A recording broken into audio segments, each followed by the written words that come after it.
worshiping with us at Cathedral of Amazing Grace International Ministries, under the pastoral leadership of Lillian O. Williams.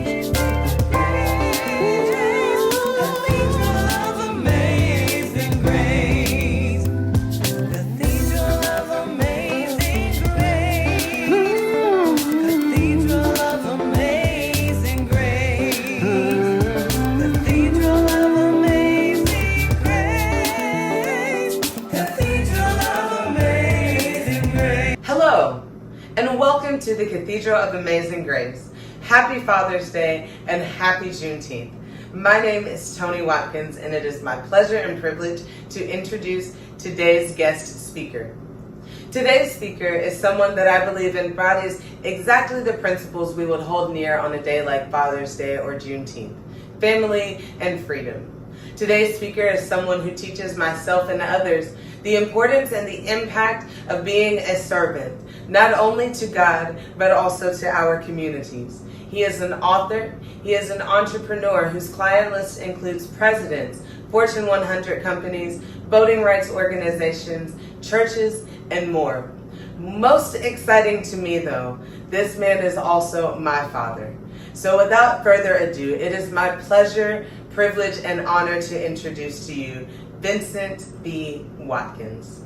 Thank you, Tony, for the generous and warm introduction. My daughter will be my greatest contribution to humanity. Thank you, Pastor Lillian, for the opportunity to speak. To the brothers who truly put in the work, happy Father's Day. I ask your indulgence as I lift the name of my father, Tony J. Watkins, and acknowledge his impact, his presence, his power, his love.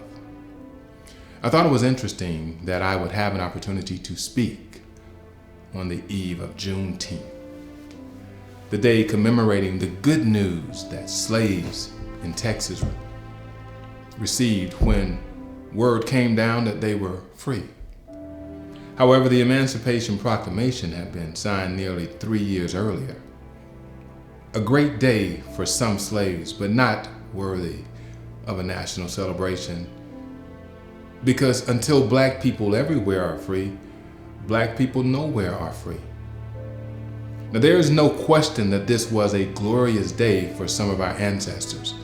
Still, for me, at best, this is a bittersweet moment because the joy of our freedom is significantly muted by the tragedy of the inhumane conditions and experiences we were forced to live for centuries. We would be much better off to have never needed to be freed because we had never been enslaved. An obvious fact that programmers ignore as they rush to exploit the appearance of generosity. This is not a point that we should take lightly. Can we genuinely celebrate our freedom without mourning our enslavement? When I hear propagandists talking about tomorrow being a national holiday, I am not excited because making Juneteenth a national holiday was not among the top 100 things black people wanted from their president. Remember, until black people everywhere are free, that black people nowhere are free. So why are we celebrating this particular day when there were still hundreds of thousands of black people in America enslaved? Their freedom did not come into when? December 1865, when the 13th Amendment was adopted. This was not probably the Father's Day message that Pastor Lillian expected me to deliver, but in honor of all the black fathers and mothers that came before us, this is exactly the message I want to deliver. Juneteenth was not a pivotal issue in a single presidential debate. This was never a plank in the platform of Black Americans for Justice, so I won. No, in fact, I can't credit Joe Biden with a win. This is his consolation prize for his failure to pass the John Lewis Voting Rights Act and his refusal to fight for reparations for which this country owes black people. Tomorrow's historical meaning is lost in the sea of troubles. Black people have suffered every day since gaining our so-called freedom. We still have to ask ourselves, are we free? Since gaining our freedom, Black Americans receive daily doses of hatred and discrimination. Our communities continue to be the host sites for poverty, blight, crime, and failing schools. I doubt this is what our ancestors expected from freedom. One of the first lessons we must learn is that having freedom does not mean you are free. And one noteworthy thing that has come from perhaps this freedom, and that is we are now afforded the opportunity to amass a buying power of $1.6 trillion annually. Ironically, with freedom and $1.6 trillion, we still struggle to be free.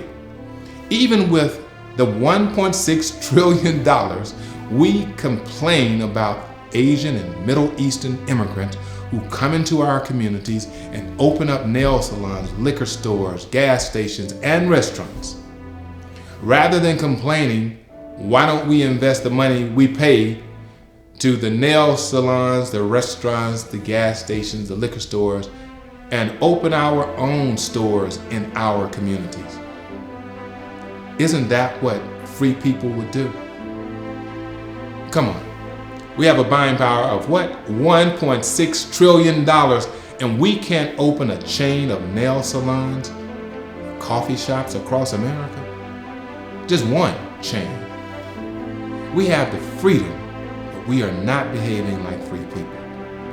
When the issue is a lack of jobs, why don't we create jobs for our communities? Why can't we build affordable housing in our communities? Why can't we stop our family members from killing each other? Is this not what free people would do? I'm clear that we have been programmed to look to the master, to look to the government to solve our problems. Yeah, right. The same government that enslaved us, the same government that marginalizes, mistreats, miseducates, and maligns us. The government that we have to remind Black people matter. These are not behaviors or attitudes of free people. Another lesson we should have learned by now is that we cannot look to anyone else to make us free. We have freedom, yet we cannot seem to rid our communities of the good-for-nothing politicians who won't bring resources and opportunities to our communities. Last year, I wrote and produced a documentary that spotlighted voter suppression through the battles of grassroots organizations.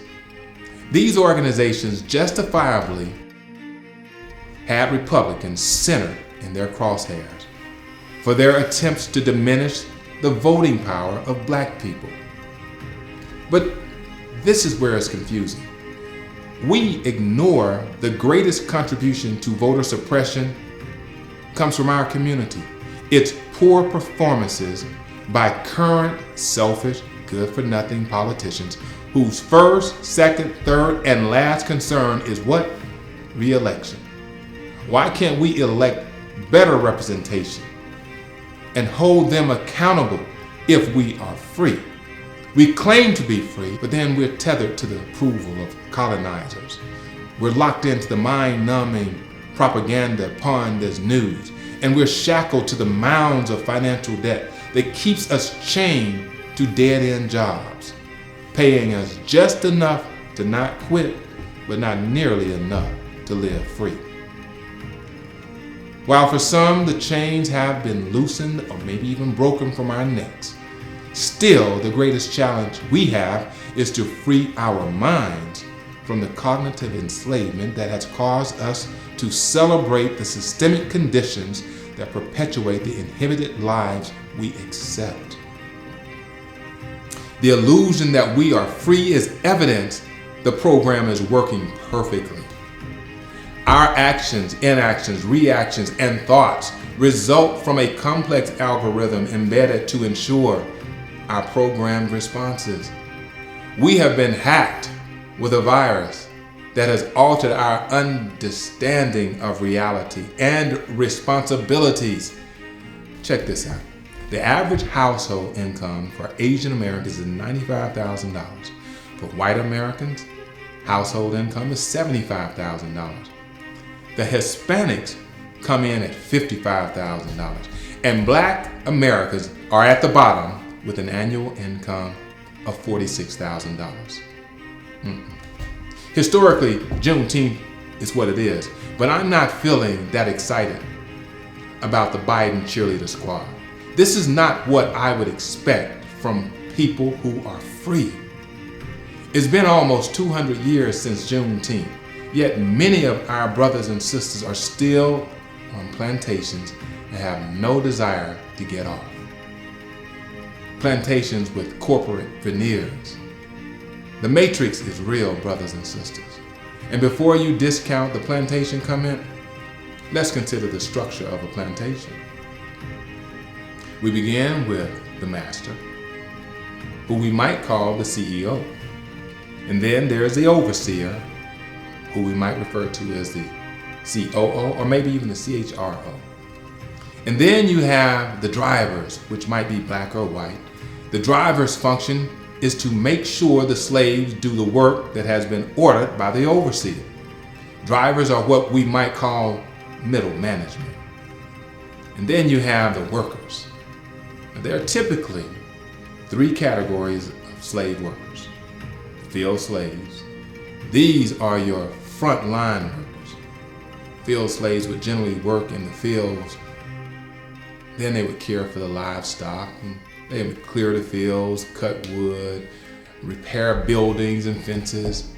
Today, these might be the entry-level employees, such as environmental service workers, sales force, call centers, or customer service reps. The second group of slave workers were the artisans, those responsible for skilled jobs, the blacksmith, the carpenters, sugar boilers, and potters. Their working conditions were slightly better, but they had no ownership, and they were still slaves. Maybe they're similar to the workers in IT, communications, community service, legal, maybe even accounting. Finally, we get to the coveted position of house slaves. There are not many house slaves. House slaves were responsible for cooking, cleaning, being used as sexual slaves, serving meals, and caring for children. The house slaves had more liberties and access than any other slaves. But you know what? They were still slaves. Depending on where you work and how you are treated, you might be working on a plantation or not. It's something to consider. Follow me here. Long before the coronavirus, decades before we knew anything about computer viruses, colonizers uploaded the slave virus, and it has been mutating ever since. This is really the only acceptable explanation for the overt disrespect of black people by black people, whose ignorance and stupidity betray their claims of consciousness and commitment as they propagate negative energy through self-denigration, violent assaults on our self-respect with the abusive use of words like niggers, bitches, and hoes when talking about other black people, of course, claiming them to be words of endearment. And there are those who have been infected by the political bug, who act as overseers and are elected and re-elected to ensure that we remain locked in our limited worlds of poverty, crime, depression, ignorance. It's as if we are taking our cues from Willie Lynch himself. Again, this is not the conduct of free black people. The U.S. Constitution says that we have the right to assemble. Yet we all know that when two or more black people gather, you increase the likelihood of being harassed. And if the group contains 2 males or more, that's definitely a game. For those who are still watching, there are some who are wondering, what does being free actually look like, Vincent? I'm glad you asked. Let me run down a few of the elements of being free. When you are free, you have imagination. That's very important. Now, this is not to be confused with dreams. Dreaming involves things that other people have created, formulated, or are doing. Imagination is what happens when you have the freedom and you take action. You take action to create something that does not exist. What have you created with your freedom? What have you imagined experiencing or creating with your freedom? You see, dreams are programmed, but imagination is avant-garde. I encounter people who live up to the stereotypes because they're programmed to do so. When you are free, you will embrace being different and unique because you are not pressured to adapt, because you are free to do you. When you are free, you realize that you can change your mind when you discover a better way, and most importantly, when you discover a better way for you. When you're free, you own things, businesses, buildings, land, ideas, thoughts. When you are free, you don't have to think, feel, and act as a group. When you're free, you don't have to assimilate. You are free to be you. You have your freedom, but are you free? When slavery was abolished in America, some slaves refused to leave the plantation. They had their freedom, but they were not free. What's your next move going to be?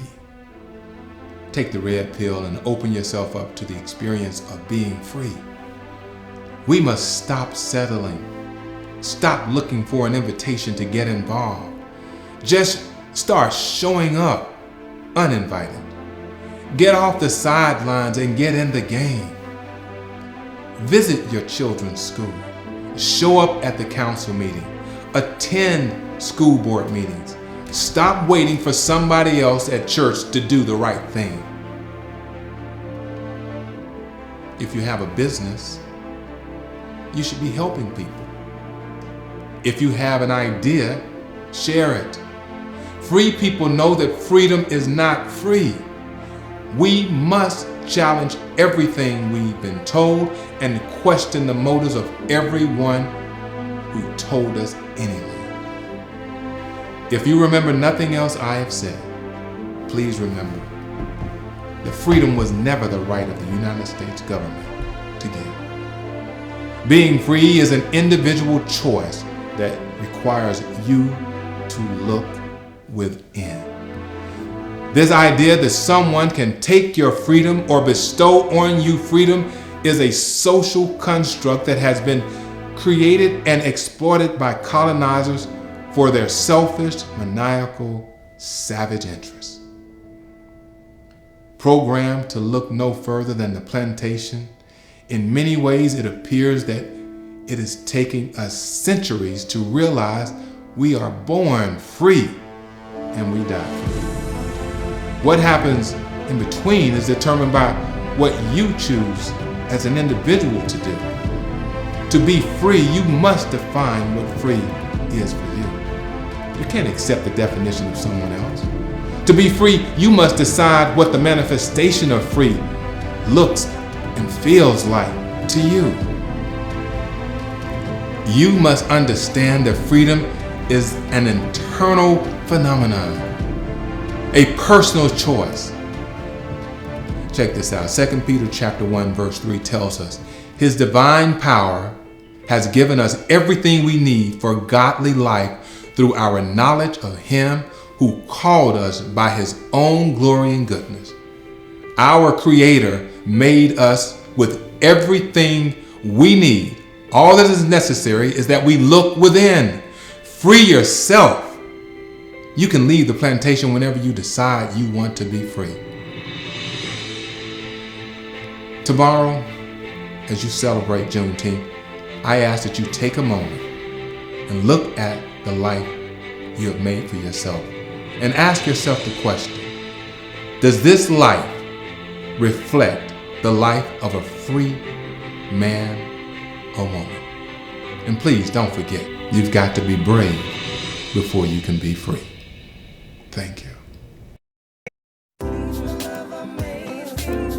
Thank you for worshiping with us at Cathedral of Amazing Grace International Ministries under the pastoral leadership of Lillian O. Williams.